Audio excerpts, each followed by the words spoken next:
देखिए श्रीमान जी, अब राघव चड्ढा को क्या हो गया ये तो भाई राघव चड्ढा ही बता सके। लेकिन हाँ, राघव चड्ढा अगर देश के अंदर पॉलिटिशियन के रूप में जाने गए तो उसमें आम आदमी पार्टी का बहुत बड़ा रोल रहा। इनकी पूंछ कहीं ना कहीं भारतीय जनता पार्टी ने दबा ली और इनकी पूंछ दबा ली। यही कारण है कि आज ये भाजपा का गुणगान करने लगे। हिंदुस्तान के लोकतंत्र के लिए ये एक शुभ संकेत नहीं, कहीं ना कहीं ये विश्लेषण की जरूरत कि आखिर ऐसी क्या नौबत आई कि आम आदमी की बात करने वाले लोग अब भारतीय जनता पार्टी का उन्होंने दामन थामा। ये अपने आप में बहुत ही सोचनीय और बहुत ही गंभीर विषय। साथियों नमस्कार, आप देख रहे हैं महाखबर। मैं आपके साथ आनंद। राघव चड्ढा ने जिस तरह से आम आदमी पार्टी का साथ छोड़ के भाजपा का दामन थाम लिया है, वो मुद्दा जो है देश भर में चर्चा का विषय बना हुआ है। आखिर ऐसा राघव चड्ढा को क्या हो गया कि जब आम आदमी पार्टी मुश्किल दौर में है तो उन्होंने उसका साथ छोड़ दिया। वही आम आदमी पार्टी जिसने राघव चड्ढा को देश का सबसे यंगेस्ट राज्यसभा एमपी बनाया, उनको पार्टी का कोषाध्यक्ष बनाया, पंजाब का प्रभारी बनाया, इतना मान सम्मान दिया। लेकिन जब उसी पार्टी के राष्ट्रीय संयोजक अरविंद केजरीवाल, मनीष सिसोदिया, तमाम जो बड़े नेता हैं आम आदमी पार्टी के, जब जेल में थे तो राघव चड्ढा विदेशी सैर कर रहे थे अपनी पत्नी के साथ, बैडमिंटन देख रहे थे, विंबलडन देख रहे थे। इस मुद्दे पर बातचीत करने के लिए मेरे साथ एक शख्स मौजूद हैं, इनसे बातचीत करते हैं। कुलदीप मलिक जी सामाजिक व्यक्ति हैं, राजनीतिक बातें भी करते हैं। आइए समझते हैं क्या इनकी राय है राघव चड्ढा को लेकर के। स्वागत है आपका। बहुत बहुत धन्यवाद मान्यवर। राघव चड्ढा को कैसे देखते हैं आप? आखिर क्या हो गया उनको अचानक से? देखिए श्रीमान जी, अब राघव चड्ढा को क्या हो गया ये तो भाई राघव चड्ढा ही बता सके। लेकिन हाँ, जहाँ तक राघव चड्ढा की बात है, राघव चड्ढा अगर देश के अंदर पॉलिटिशियन के रूप में जाने गए तो उसमें आम आदमी पार्टी का बहुत बड़ा रोल रहा। और जिस तरीके से राज्यसभा में राघव चड्ढा ने आम आदमियों के मुद्दे उठाए, अलग अलग टाइप के मुद्दे उठाए, उससे राघव चड्ढा की लोकप्रियता पूरे देश में ही नहीं, मैं तो पूरे विश्व में राघव चड्ढा की कहीं ना कहीं लोकप्रियता बढ़ी थी। लेकिन अचानक ऐसा क्या होगा?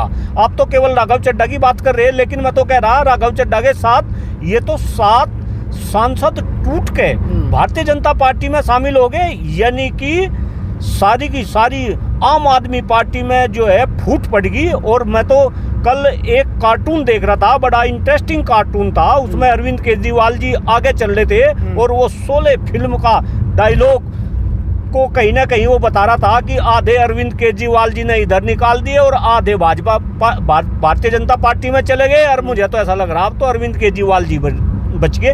लेकिन ये अपने आप में बहुत बड़ा दुर्भाग्य है। शायद हिंदुस्तान की राजनीति में, हिंदुस्तान के लोकतंत्र के लिए ये एक शुभ संकेत नहीं। अगर आप थोड़ा सा ये भी देखेंगे कि वे कौन कौन लोग थे जो राघव चड्ढा के साथ गए, भाई ये तो सारे के सारे उद्योगपति थे। तो सारे के सारे उद्योगपति जो राघव चड्ढा के साथ भारतीय जनता पार्टी में शामिल हो गए, कहीं ना कहीं ये विश्लेषण की जरूरत कि आखिर ऐसी क्या नौबत आई कि आम आदमी की बात करने वाले लोग अब भारतीय जनता पार्टी का उन्होंने दामन थामा। ये अपने आप में बहुत ही सोचनीय और बहुत ही गंभीर विषय। अच्छा ये बताइए, कहीं ना कहीं देखा जाए तो गलती आम आदमी पार्टी की भी हो सकती है, क्योंकि आम आदमी पार्टी देखा जाए तो जो पंजाब है, पंजाब इस देश का सबसे ज़्यादा दलित आबादी वाला स्टेट है। लगभग 33 से 34% जो आबादी है वो दलित है वहाँ की। अगर उन्होंने इतने सारे राज्यसभा एमपी बनाए पंजाब से उठा करके, न उसमें एक भी दलित है, न एक भी मुसलमान है, न एक भी ओबीसी है, न एक भी पिछड़ा है, सारे के सारे जो फॉरवर्ड क्लास के लोग हैं, मात्र एक महिला है, तो क्या उसकी कीमत चुकानी पड़ रही है अरविंद केजरीवाल को? नहीं, ये तो भाई एक बात देखो, जब जिस तरीके से ये उस टाइम पे एमपी बनाए गए, जो आप क्वेश्चन कर रहे हैं, आप अपनी जगह सही है। पंजाब सबसे जो है दलित आबादी वाला जो है प्रदेश है। अगर आप पूर्व में भी बात करें, अगर हम जो है काशीराम जी की बात करें, मायावती जी की बात करें, तो उनका भी बहुत बड़ा जनाधार कभी पंजाब में रहा है। लेकिन मेरा ये मानना है कहीं ना कहीं अरविंद केजरीवाल जी से भी गलती हुई। लेकिन हम अरविंद केजरीवाल जी की भी समस्या समझे। भाई अरविंद केजरीवाल जी को भी तो पार्टी चलानी तो पार्टी के लिए फंड चाहिए था, और फंड चाहिए था तो कहीं ना कहीं उन्होंने जो है उद्योगपतियों को पकड़ा। एक बात बताओ, इसका तो यही तो कारण रहा, कुमार विश्वास जैसे लोग, देखिए बड़ी गंभीरता के साथ मैं चलते चलते इस बात को कह रहा कि राज्यसभा में तो कभी अरविंद केजरीवाल जी को कुमार विश्वास जी को भेजना था, और चूंकि कुमार विश्वास जी को उन्होंने राज्यसभा में नहीं भेजा, इसी वजह से कुमार विश्वास ने जो है पार्टी छोड़ दी थी, और आज तक वे किसी राजनीतिक पार्टी के जो है सदस्य नहीं बने। तो ये समझो कि भाई कुमार विश्वास जी का तो कैरियर ही खत्म कर दिया। और एक कुमार विश्वास नहीं, पता नहीं आम आदमी पार्टी के कितने ऐसे कार्यकर्ता थे जिन्होंने आम आदमी पार्टी को नीचे से उठा के ऊपर ले जाने का काम किया। तो कहीं ना कहीं केजरीवाल ने इन उद्योगपतियों का साथ थामा, इनका दामन थामा, और उसके पीछे जो कारण था वो कहीं ना कहीं फंड था। लेकिन आज इन्हीं उद्योगपतियों ने जो राज्यसभा में सदस्य बनाए गए केजरीवाल जी का साथ छोड़ा। और वो क्यों छोड़ा वो भी बिल्कुल गंभीरता से मैं बता रहा कि भाई कहीं ना कहीं इनकी पूंछ, देखिए बिल्कुल देसी लैंग्वेज में, चूंकि भाई मुजफ्फरनगर से बिलोंग करता हूँ, देसी लैंग्वेज में कहीं बोल रहा, इनकी पूंछ कहीं ना कहीं भारतीय जनता पार्टी ने दबा ली। और इनकी पूंछ दबा ली, यही कारण है कि आज ये भाजपा का गुणगान करने लगे। आप देखिए किस तरीके से सुर बदल ले। एक महिला सांसद जो है जी वो भी गई है, और कैसे सुर बदल रहे वो आज जो है देश के प्रधानमंत्री को बता रही कि भाई ये तो विश्व स्तरीय जो है नेता है, और हर किसी को जो है भारतीय जनता पार्टी ज्वाइन करनी चाहिए। जो कल तक मोदी जी की बुराई कर दी थी, जो कल तक अमित शाह जी की बुराई कर दी थी, जो कल तक भारतीय जनता पार्टी की बुराई कर दी थी, आज उनके सुर बदल गए। ये कहीं ना कहीं जनता के लिए भी सोचनीय विषय।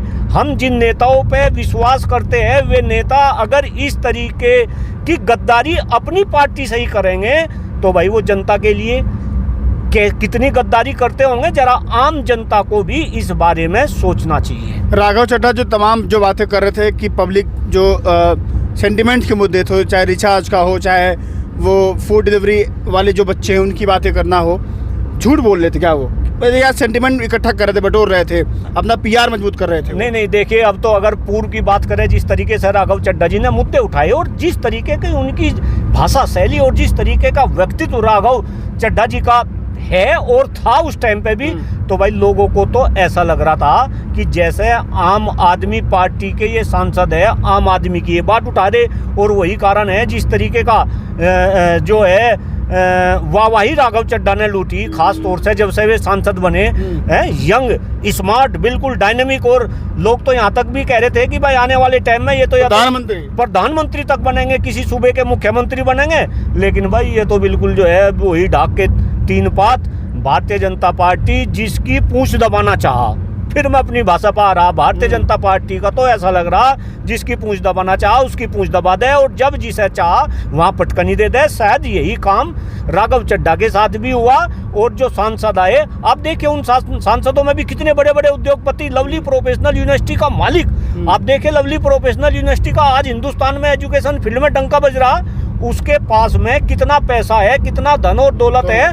तो भाई कहीं ना कहीं उनकी पूंछ भारतीय जनता पार्टी ने दबा ली, और यही कारण है कि आज सभी भारतीय जनता पार्टी के खेमे में है। लेकिन मैं फिर कह रहा, मैं जनता से अपील कर रहा, आप इन नेताओं को समझ जाओ। मैं बार बार अलग अलग मंचों से इस बात को कहता हूं कि ये सारे के सारे नेता एक ही थाली के चट्टे बट्टे हैं। राजनीति से आज सेवा भाव खत्म हो गया। राजनीति अब केवल बिजनेस बनकर रहेगी, एक पैसा कमाने का धंधा बन गया। आपसे, आम जनता से मेरा ये निवेदन है कि आप इन नेताओं की चाल को समझो। जो अच्छे लोग हैं, जो राजनीति करना चाह रहे, या पंचों उंगली एक साथ नहीं, अगर राजनीति में भी कोई अच्छे लोग हैं आप उन्हें समझो, उन्हें आगे बढ़ाने का काम करो, तभी इस देश का भला होगा। अदरवाइज आप पहले से भी लुटते पिटते आ रहे।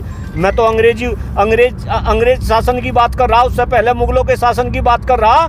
आपके खून में लूटना पिटना जो है शामिल होगा। पहले भी आप लुटते पिटते आ रहे थे, आज भी आप लुटते पिटते चल रहे। और अगर आपने सोच ना बदली, आपने राजनीति में समझ ना बढ़ाई, तो आने वाले टाइम में भी आप इसी तरीके से लुटते पिटते रहेंगे। शुक्रिया।